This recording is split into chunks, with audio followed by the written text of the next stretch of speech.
because what that really is called is fiscal dominance. And that means that the government is dictating all of the policy, and that means hyperinflation.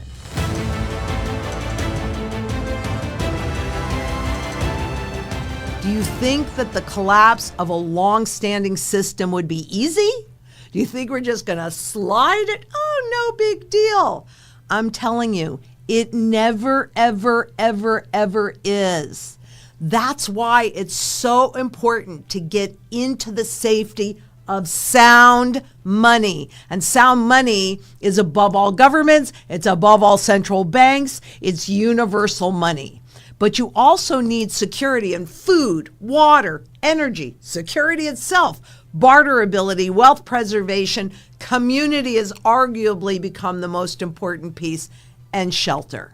So I'm going to show you right now what's happening at the Federal Reserve. Maybe you've heard a little bit about it, but here is President Trump yesterday saying there can be a slowing of the economy unless Mr. Too Late, referring to Fed Chair Powell, a major loser, lowers interest rates now. And so what he's really saying is he wants inflation. So if the Fed lowers interest rates, right, more money, free money will be printed and we will get higher inflation, but that he thinks that will offset the inflation impact, or no, not the inflation impact, the economic impact of his tariff plans. Not so sure, but this whole bottom line is it is about the rhetoric that indicates that the President Trump does not trust Powell's decisions and would like more control over monetary policy. Thus, the Fed's independence is absolutely in jeopardy. And he's saying, honestly, that Powell does not understand what he is doing, because what that really is called is fiscal dominance. And that means that the government is dictating all of the policy, and that means hyperinflation. So the time to get prepared is while we still have choices. I cannot tell you exactly when the hyperinflation will become apparent to the public, but there are too many things that are pointing in the same direction.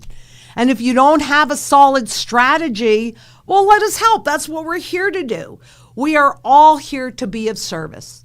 So what should you look for? Well, let me show you.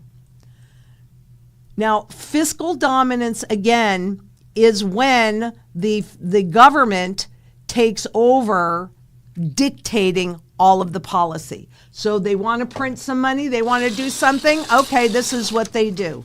There's your hyperinflation. Even the thought of this as a possibility should inspire you to get prepared while you can. And sound money, gold and silver, that's it. Sorry, I wish there was something else, but it's not. It is the safest and soundest foundation. It's why the global central banks are buying as much gold. But that's not only my opinion. It's the opinion of the Bank for International Settlements, which is the central banker's central bank. And people that have watched me for a while, this is not going to be new to them. But what they showed was what role of gold inside of foreign exchange reserves. First of all, gold is an asset free of default risk. It is the only financial asset that runs no counterparty risk, right? Number two, gold kept at home is not subject to political manipulation, which is completely applicable to the threat of the Fed losing its independence. Number three, gold is a proven inflation hedge, something that I show you all the time. But number 4, gold's value in highly adverse scenarios, which is why global central banks have been accumulating gold at the highest level in history. This is more obvious and more evident than it has ever been.